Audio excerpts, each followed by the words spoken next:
फरिश्तों ने रूए जमीन के तमाम जियोलॉजिकल स्ट्रेटास जो हैं वहां से सबसे वो मिट्टी इकट्ठी की कि इंसानी जिस्म में मिनरल्स भी हैं, मेटल्स भी हैं। हमारी बॉडी में कॉपर पाया जाता है, हमारी बॉडी में आयरन पाया जाता है, हमारी बॉडी में फास्फोरस है।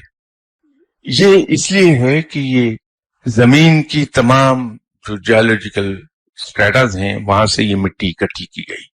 तो उसको फिर अर्श पर उस पानी से गूंदा गया और इस दौरान ये आजा वगैरह इंसान के बन गए। जब इसके आजा निकल आए उस बुत के, तो फिर इसे आसमानों पर ले जाया गया और इस पर रूह फूंकी गई।